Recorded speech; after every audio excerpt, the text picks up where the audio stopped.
بسم الله الرحمن الرحيم.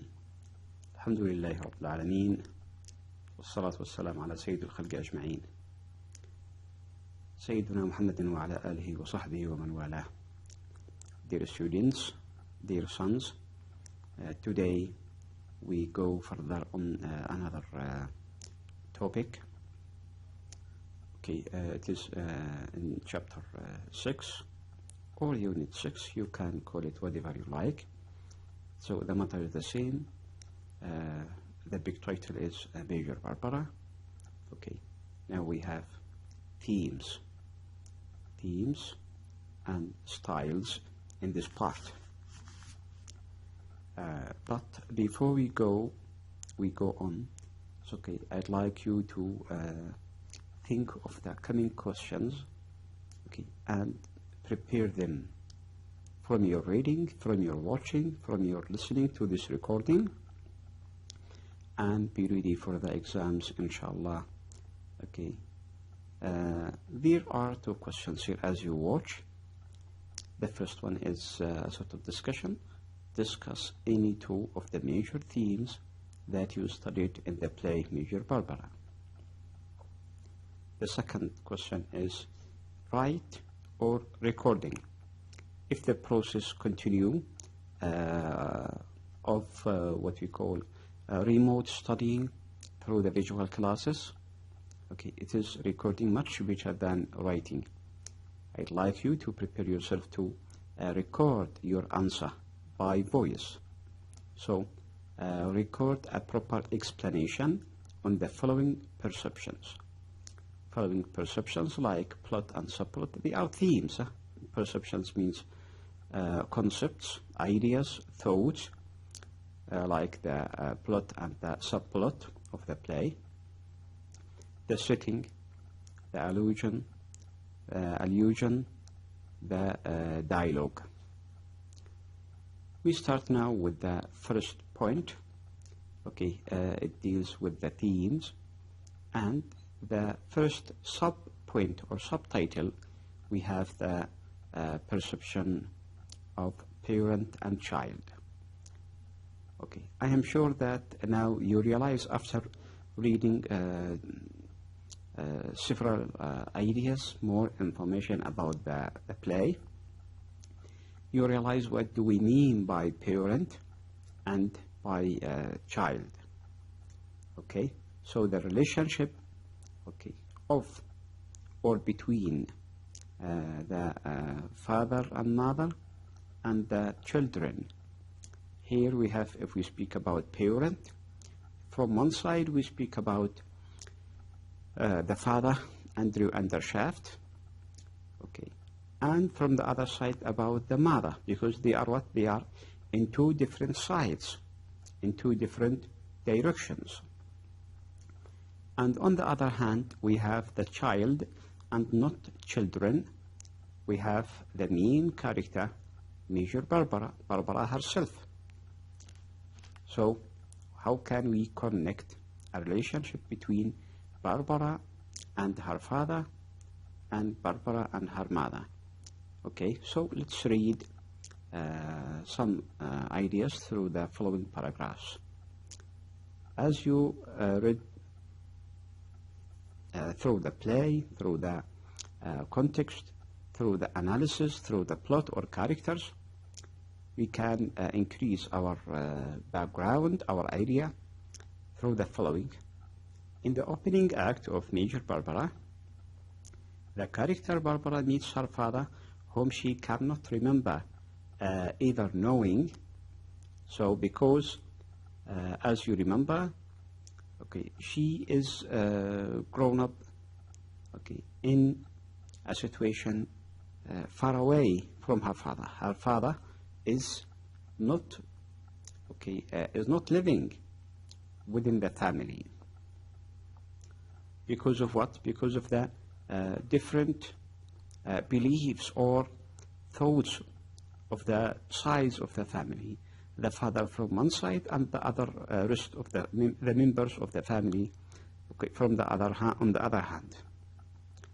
Although she has been raised solely by her mother, the two don't seem close, and Lady Primort is clearly unhappy with even uncomprehending of Barbara's interest in the Salvation Army. Barbara is not close to either her mother or her father. This is a point of view, but maybe it is not exactly sure. Why? Because she is, yes, closer from her mother. She is following her mother. At the beginning, we can say that she is following herself. But also, she gets guidance, advice from her mother. But her father, yes, is far away from her behavior, from her thinking. And there is what you call a sort of sympathy links her with her father.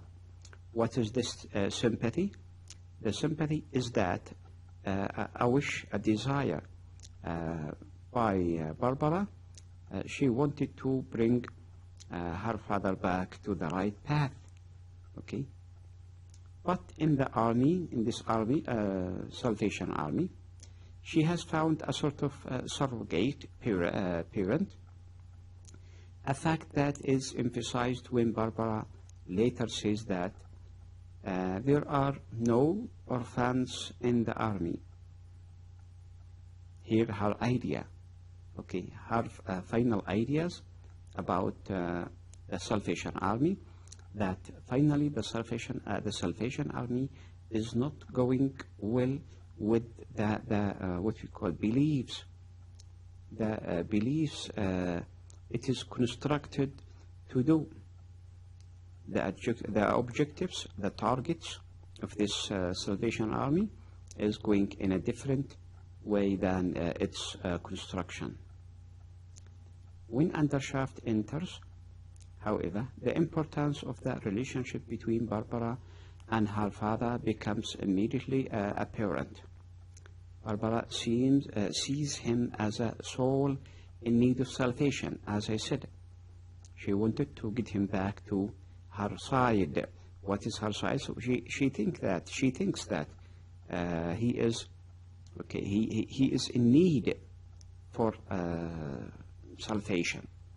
Why? Because he is going in a wrong way from her point of view, from her perspective. On the other side, the father wishes to convert her to his view of life. So what is the view of life of the father? That he has his own religion. His own religion depends on money and gunpowder, capitalism, okay, believing in that poverty is the greatest sin, but again, he doesn't mean that he wants to help the poor people. No, he wants to help himself, okay, not to be poor by any means, by any method, legal or illegal. While showing the importance of Barbara's relationship with her father, show also establishes some tensions between Lady Britomart and Undershaft as parents. When, as Undershaft leaves the room with the children at the end of Act 1, Lady Britomart expresses dismay over the possibility of the children changing their loyalty from the mother who raised them to the father who initially cannot remember their names or even exactly how many children he has. As I said, because he lives alone, taking care only of his commerce, of his factories of what we call selling weapons, creating guns and powder, okay, to be distributed among the enemies in wars. So here is the idea. As the play progresses, Barbara becomes disillusioned with her surrogate parent. The Salvation Army, because of its acceptance of her father's tainted money, she believes that the money brought from the father is tainted, is not legal, okay, is not pure. Because of what? Because of the work, of the job of the father. At first, she believes she has lost everything important to her, but after touring the undershafts factories, as we said in the plot, and town, she begins to see her father's point of view and becomes closer to him. And here is the change. And it is the idea of Bernard Shaw, the writer, the dramatist, to make it in such a way. As the play closes, Barbara is seen calling out for her mother and clinging to her skirts like a child, asking her mother to help her, as we said her. So the relationship is with the mother more than the father. To help her choose a home in her father's city. Barbara has finally become closer to both of her parents, but in different directions, yes. Though she also retains her own sense of self. The second point deals with good and evil. What concepts can we understand in the play, Major Barbara? So let's read. George Bernard Shaw throws the traditional concept of good and evil into question throughout Major Barbara. The whole play, is mixed with conflict, either by thinking or by facts. Conflict between good and evil. In the beginning of the play, it seems fairly obvious that Barbara, who lives on little money, so she can work feeding and sheltering the poor, as well as trying to save their souls, is doing good at the beginning, in her opinion, in her beliefs, before changing, of course. At the same time, Undershaft, who has become a rich man selling armaments to combatants and enemies, regardless of the morality of the cause, and who believes poverty to be the only sin, is evil. The only sin is poverty. And again, if we have to stop here, we have to mention that the idea is not as people think, according to Undershaft, that poverty is the greatest sin, but he means that, yes, it is an evil to be poor, and for that reason, people should not be poor by any means. They have to manage themselves and their lives. Barbara's Salvation Army seems to be doing only good at the beginning, only good, while Undershaft's factories, which initially horrify most of the play's major characters, are inherent evil. Why? Because they are what? Selling armaments to enemies and fighters. Yet, in the second act, good and evil becomes interconnected, as it is revealed that the Salvation Army is glad to accept funding from Undershaft's armaments, as well as from Butcher's whiskey factories, and also from Undershaft's. Here is the change of the principles.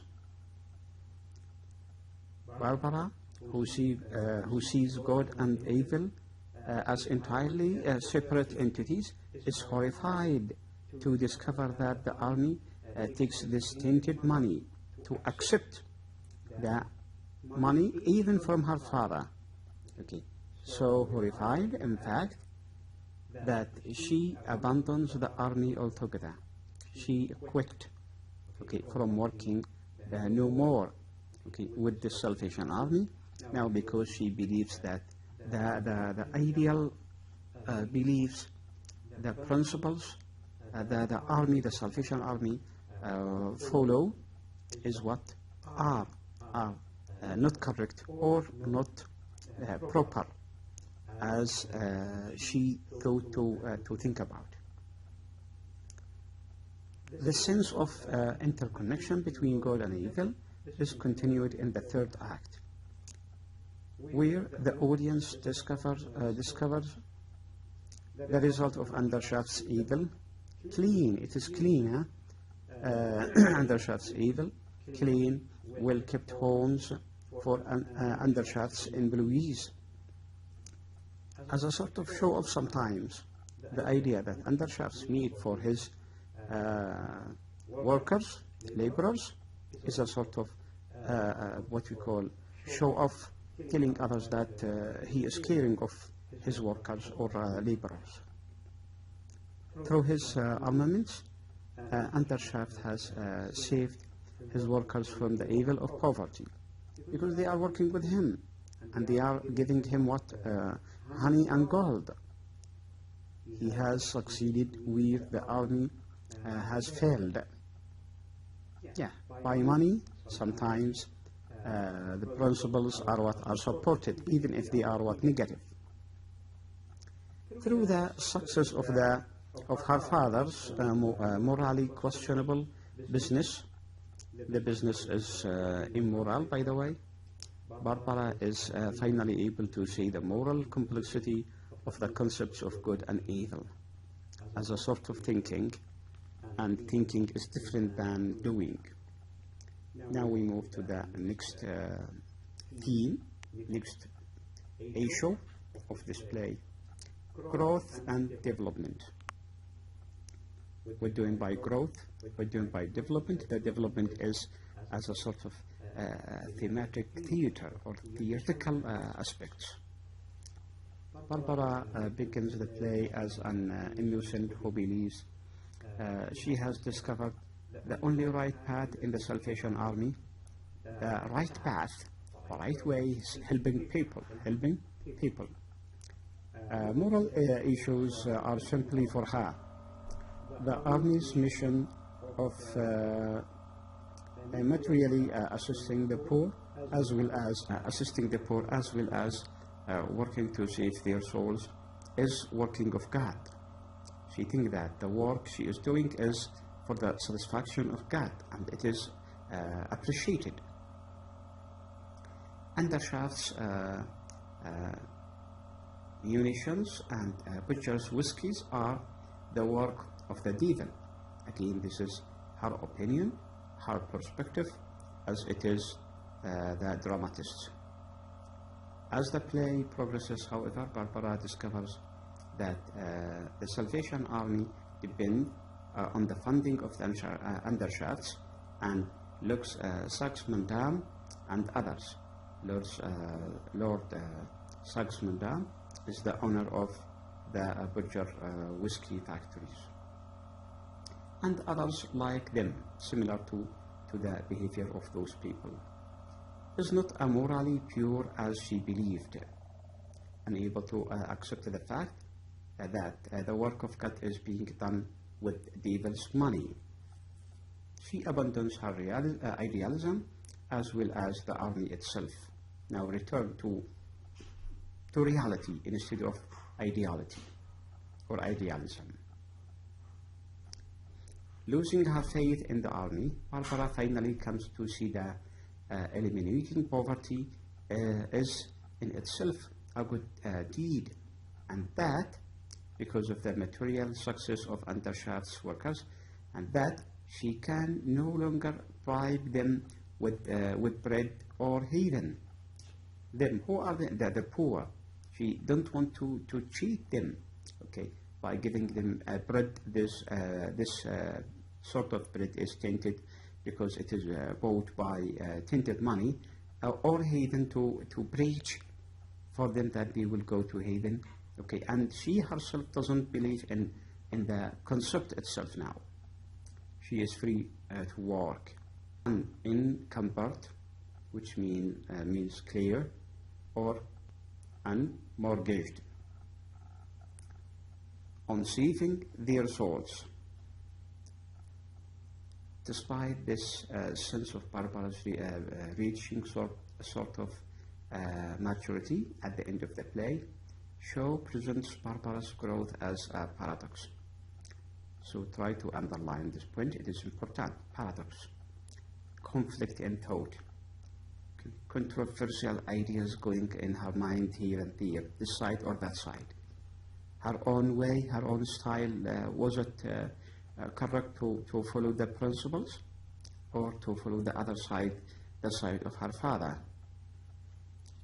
Okay, the audience's final view of Barbara is of her calling for her mother, seeking her guidance, as we said, so she is connected to the mother more than the father, but she is independent. Thus, show complicates the concepts of growth and development, leaving the audience with the sense that Barbara has matured, and yet is still in some ways a child. She cannot take a decision, and a right decision. Okay, she needs others to guide. Here we have the end of the themes. We have the style. The style is connected with the construction of the play, the building of the play. And the first subplot is plot and subplot. We spoke about the plot in previous classes. And here we have to mention that a play, any play, can have a main plot and subplot or subplots sometimes. Okay, here you need to read the ideas here. Then we have setting, and what we mean by the setting is the location, the scenery, the background, the venue. Okay, so we have 3 scenes of this play. The action can be assumed to take place around 1905, the time of writing this play by George Bernard Shaw. The action takes place in 3 locations, as I said. Locations means setting here. Okay. Lady Barbara's library, Barbara's Salvation Army, shelter, and Undershaft's factory or model town of Perry Valley St. Andrews. These are the 3 places that the play constructed or done on. So it is called the setting, or what is related to places and sometimes time. Okay. Allusions here. We have the ideas of Major Barbara, the character, and the sort of conflict, the challenge at the beginning, her desire, her wish, okay, to try to save her father's soul, okay, to take him back to the right path, to the right way, okay, and what we discover at the end, the conflict between poverty and money.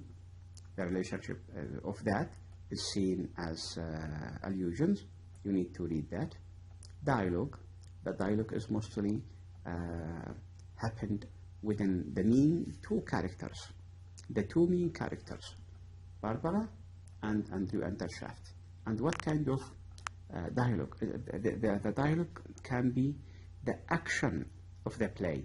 There is no real fighting, okay, by swords or by gunpowders or by any means of conflict, but there is a conflict, there is a fighting, there is an action, strong action, and this action is the dialogue. The play, okay, showing us the sort of action through words, through terminology, through language. I think we reached the end of this session.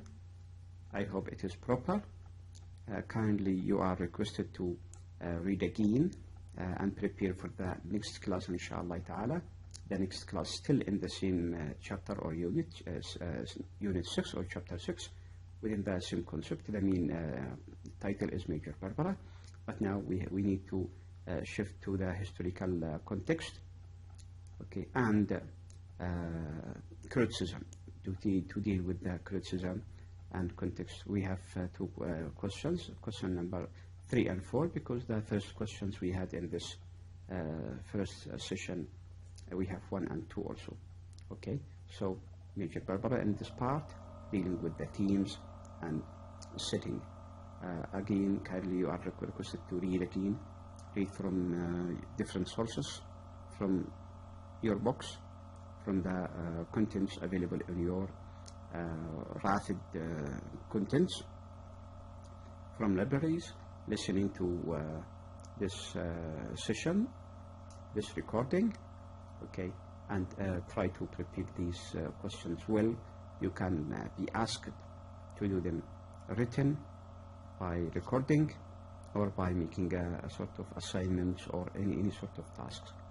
See you inshallah ta'ala in the next session, in the next class. I hope that it is sufficient and helpful for you. I should say to them. Assalamu alaikum wa rahmatullahi ta'ala wa barakatuh.